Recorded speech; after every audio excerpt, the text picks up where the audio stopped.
You have a gun and I am hungry. You have a gun because I am hungry. You have a gun, therefore I am hungry.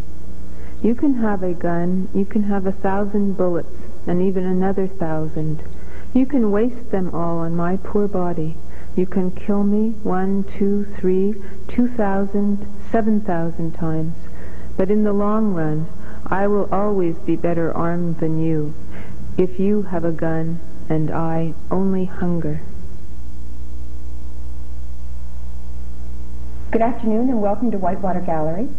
This month we have Freda Guttman visiting us from Montreal. Freda has brought an installational work into the gallery, and the title of the show is Guatemala, the Road of War. And Freda will talk about it. This is a very significant work in the political context of art. And maybe we can start with a bit of your study background and how you evolved to move your art into a political form. Sure. I got very interested in a situation in Guatemala, and just made a very conscious decision to do an art project about it, because I felt, after coming to believe it through many adventures and misadventures, that art did have some power and could speak to people, that it was a means of communicating and a very valid one. And because of the fact that Guatemala is almost invisible to us in the media, and yet there has been a genocide of the Mayan Indians going on for many, many years now. Maybe 100,000 people killed. There are 100,000 orphans. There are 38,000 disappeared. The figures are monstrous, and yet we hear nothing about it in the news. So I felt that as an artist I could speak to people in that way, use my art that way. Right. Your own study background, you studied mostly in Montreal? I studied a little bit in Montreal. I studied in the States. I got a BFA there in Rhode Island School of Design. Came back to Montreal, and in between having children and right. And you also instruct art? Yes, I teach art. Right. And your career in art has spanned about 30 years, I would think. Is that right? Yes, off and on, I guess. Yes, that's true. Right. So it's been a long process for you, and in some ways we'll extrapolate on the political ramifications of Guatemala. But for you, this has been a pivotal point in your own artistic career, coming to terms with this. It's true. I always have been in various ways politically active, and but I've never. This is the first time I really put those two parts of my life together: my art and and my politics, if you like. But I have done work that was you could call feminist, but not as directly political, not as didactic or as challenging, I think. You were involved, was it a year ago, with the anti-nuke show? That's right. It was also 2 years in the making and the doing.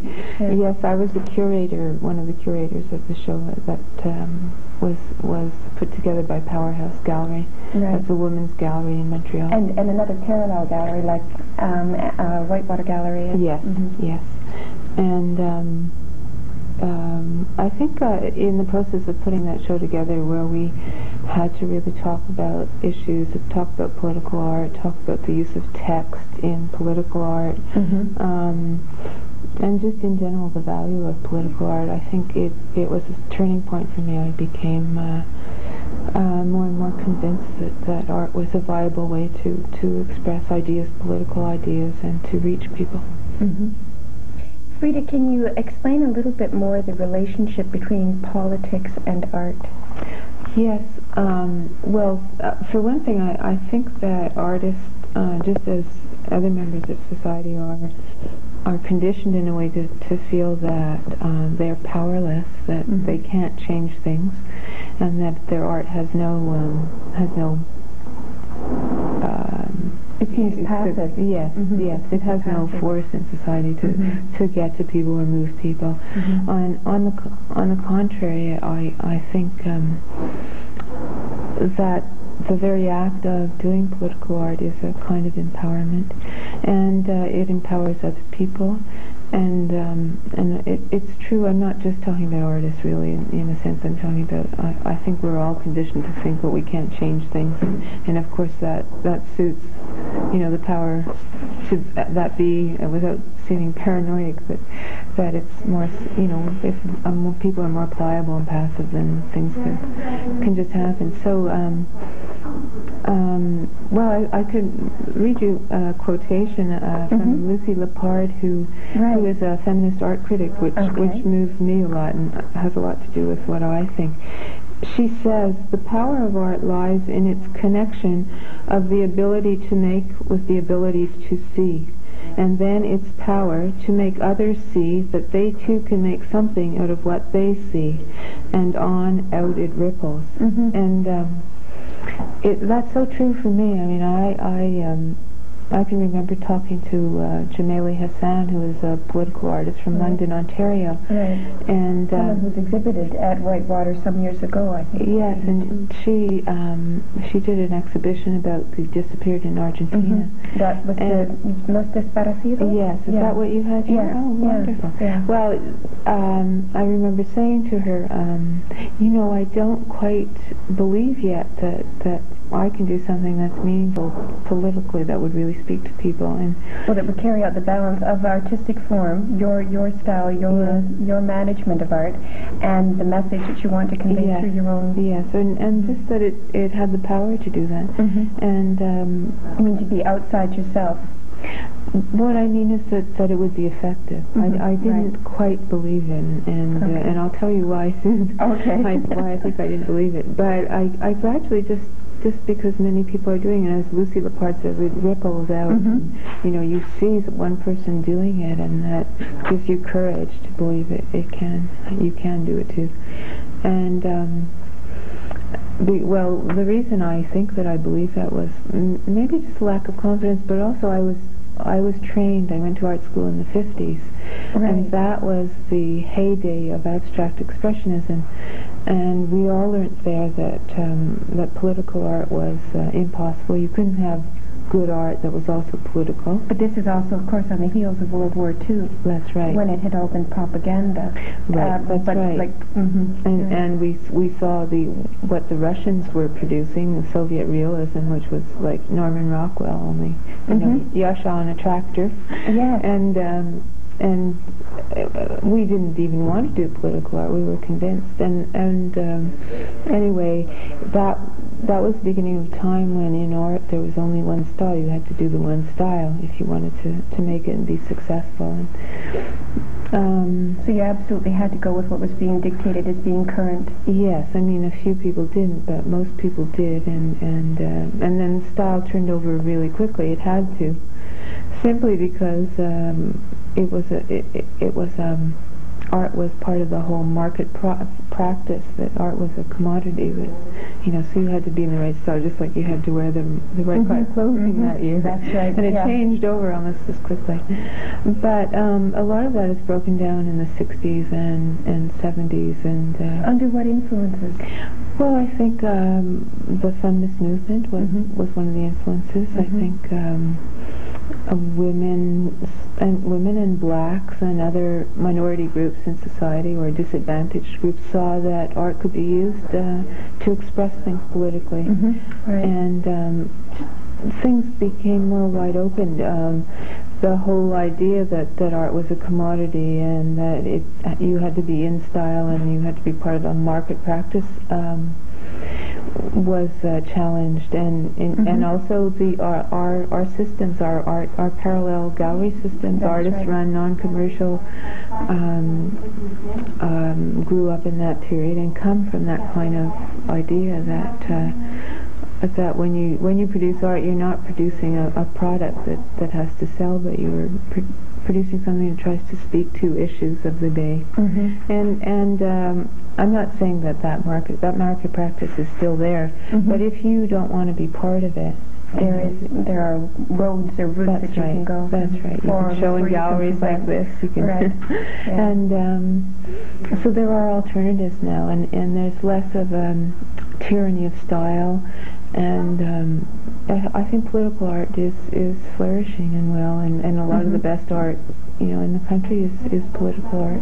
Well, one of the comments in some notes that I read that you'd made is political art is healthy. It is. And it's in a healthy state right now. I think that's terribly encouraging. Yes, I think so. Because there has been a lot of political art in this century, and somehow, when I went to art school in the 50s, somehow all that was sort of disappeared from us. Though it was part of our history, but in Germany and all over Europe between the wars, there was so much art ferment that was connected to all the social movements of the day. In Mexico, after their revolution, Americans and Europeans flocked there to be part of it, and in the United States during the 30s under Roosevelt, artists were recording poverty and painting murals, and so in fact it's that period after the war, maybe from 45 to the early 60s, when that's the anomaly in this century, that the idea that art is only for art's sake in some higher realm, and it has to be like that, to be above human, and universal, and right. Yeah, it's interesting that you make reference to your immediate experience through the 50s as a post-war experience, but also as you were beginning to allude, there is a whole art history genre of anti-war artists. And certainly the Civil War, that was, I guess, with the birthing of photography, but there was some incredible documentation that showed those horrors. And I think Goya is one who almost comes to bear with direct influence in this presentation. Yes, it does. In one aspect of the show, I use the work of Goya's The Horrors of War, which there were a series of etchings that I think many people are familiar with, and they represent his experience of witnessing the Napoleonic invasion of Spain, where and something I learned that's the origin of the term guerrilla. It means little war, the diminutive, and it of guerra, yes, the Spanish War, and it means a whole people rising up against an invader, and so it's like a civil body that protects itself against an external force? Yes, and it's not a war in the sense of two armies, two militaries fighting each other. It's a war of the protest, of people rising up in rebellion. And another interesting thing about it is that the French fought the people ferociously. They committed terrible atrocities that we see in the Horrors of War, but it was because a kind of almost racism that they felt. A pride in the defense? No, they felt the Spaniards were less, not really European, because they were poor and peasants, and that somehow they were less than human and they could be killed this way without. They didn't treat other populations that they conquered that way. They didn't treat the Austrians that way. They didn't treat the Belgians or whoever else they invaded. Right. So the Spanish became particularly victimized. Oh yes, and it's appropriate too in the way, because people often say to me, well, how can the Guatemalan government commit such atrocities? How can people do those things? And I think one of the ingredients of it is a kind of racism in this case. Would this be the indigenous people, the Indian people, then being the victims? Yes. As opposed to the military government, which is mainly Ladino. Ladino means a mixture of Latin, Indian and others? And Spanish. Okay. Mainly Indian and Spanish, but and they're mainly city people. Of the Spanish background by coincidence. Yes, and to go back to Goya, I not only used his images from the horrors of war and reset them in Guatemala. But I also have some of the pictures of the actual images of horrors of war, and by doing that I'm making the point that Goya is the first modern political artist.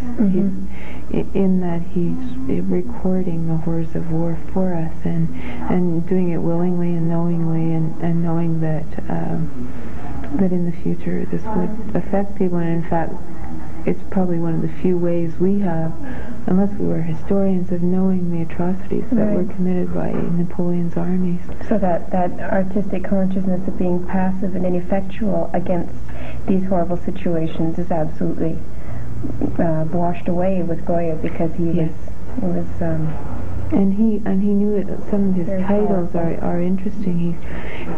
There's one that's entitled "This I Saw," and the next one is entitled "And This Too." So he was actually a witness to these things. Yeah. Freda, you've chosen Guatemala as your particular focus for making a political statement. It's very current.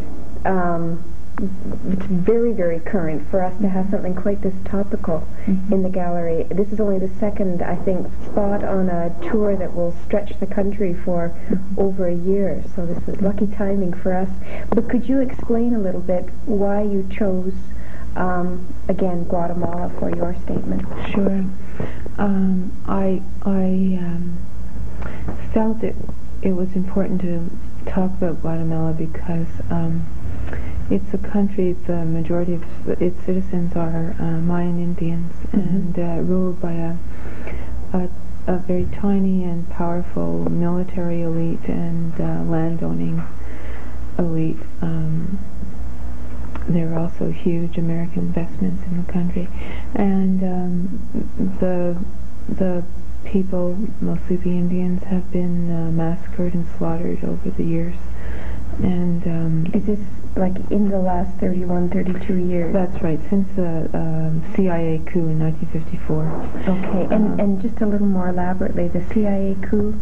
It was in response to finally, after many years, finally a civilian government was elected that tried to bring about very, very mild reforms. They tried to give some land to peasants and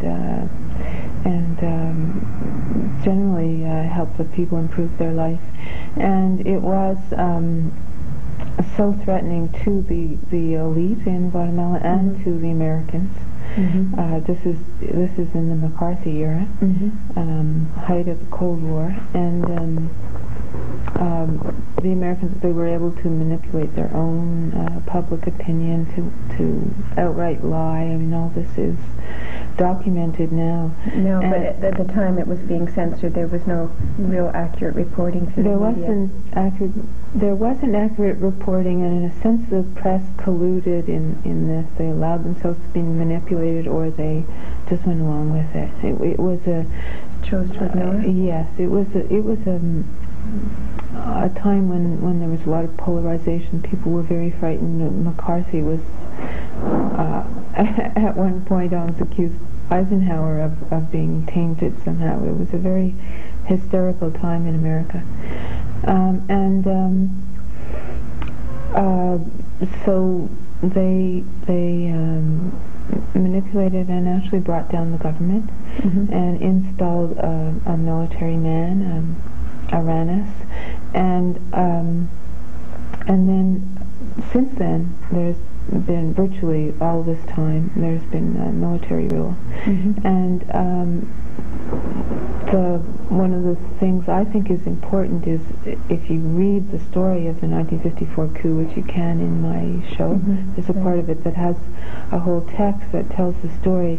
You see repetitions and parallels to what's happening today in the Americans' actions against Nicaragua, and although they are not as crude as they were in 1954,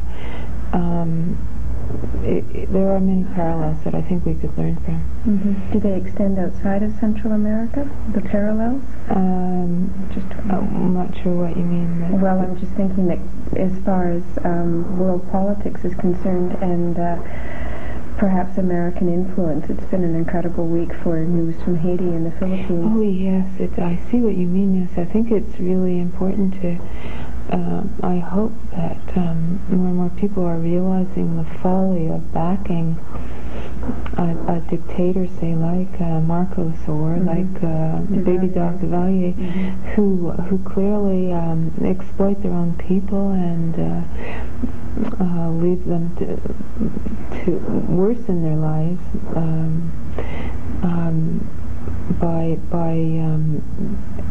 by exploiting them, by not bringing about any social reform, by living off the fat of the land, by repressing any kind of even the most moderate criticism, by killing and establishing their power, and mainly their power has been maintained by the Americans, and this is clear in Haiti and the Philippines. By support rather than by intervention. Yes. In Guatemala, well, the United States intervened in Haiti too. The United States, if you look at the history of the United States in Central America, for instance, if you know how I think about 30 years of this century they occupied Nicaragua.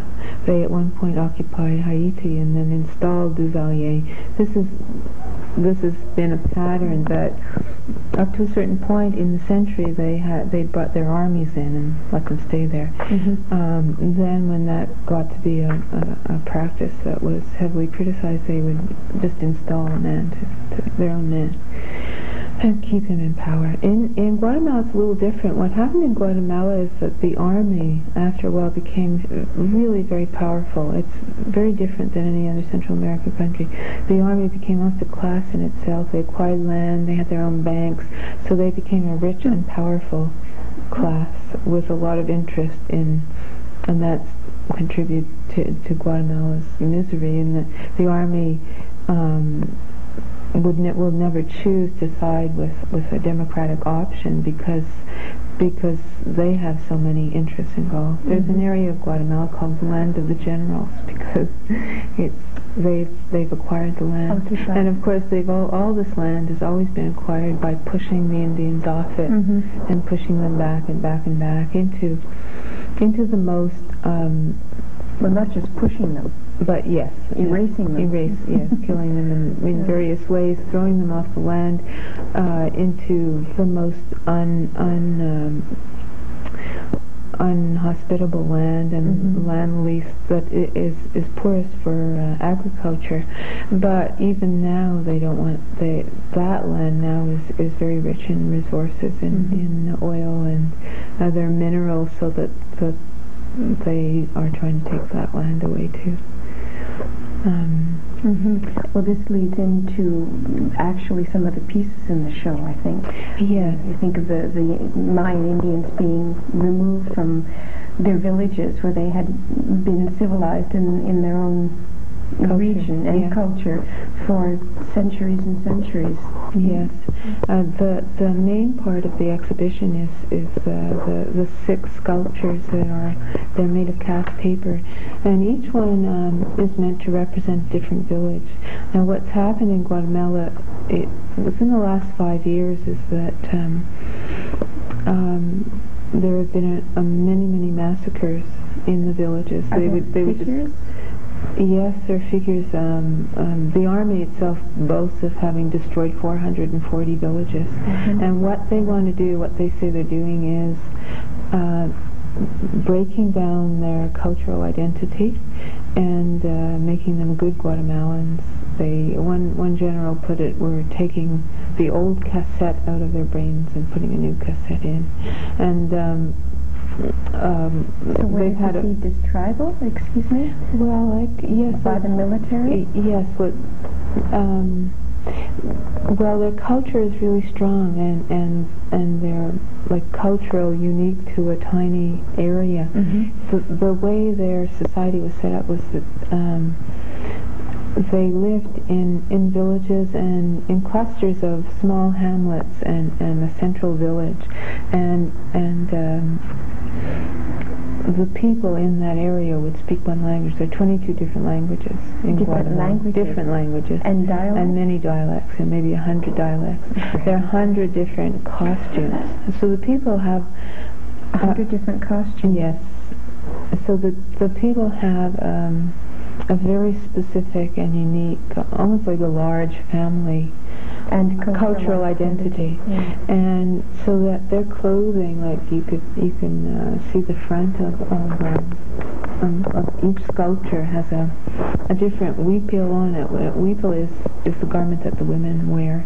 It's a kind of blouse, and they wear it sometimes tucked in, and sometimes it hangs out loose, depending on the village. And each one has a different pattern and coloring, and each one is unique, and they're all very different from one another, and all very, very beautiful. And but they aren't something that they wear for goodwear or festivals. They're something they wear every day. That's what they wear. That's their identity. The identity is. So their clothing is their identity, as their languages. And you might have a certain village that speaks a certain language, and then a few miles away another language, and they won't be able to understand one another. Now, what the army has tried to do, and largely succeeded, unfortunately, is to destroy the villages, sometimes massacre the whole village. Villages of, like, what would the population of a village be? They could be anywhere from like 50 people to several hundred, and one of the largest massacres was 350 people. And that's everyone, women, children, in the most unimaginably cruel ways. It's always accompanied by torture and rape and mutilation. The idea is to spread terror, to absolutely terrorize people. To what end? To the end that nobody dare try to organize, to try and resist. And there have been there are guerrilla movements in there. They're not very strong, and at times they've been wiped out. But the people are always the potential for the revolution, and in fact the Indians, after a long period of being passive or fighting in their own way and feeling unconnected to other oppressed Ladinos, have become very politicized and understand that the ways they're oppressed that there are poor Ladinos are oppressed in the same way, and that they have to fight. It's the only way. They have no choice but to fight.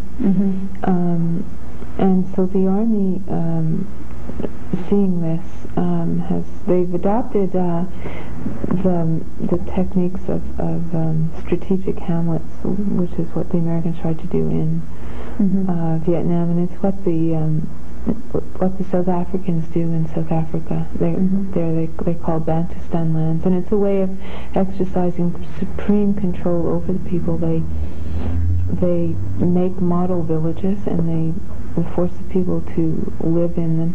They're virtually concentration camps. They don't have any wire around them, but these are the words of the Archbishop of Guatemala City, who has said they are concentration camps. So these are the survivors of massacres, and people who are driven off their land, and they're forced to live in these compounds. Yes, and the military is always there, controlling their lives. Even the amount of food they eat is controlled. The when they go to bed. And are they working? And they're forced to work. Yes, they're forced to work, to build roads for the army, to build model villages. This is obviously a very intense exhibition that we have at Whitewater this month.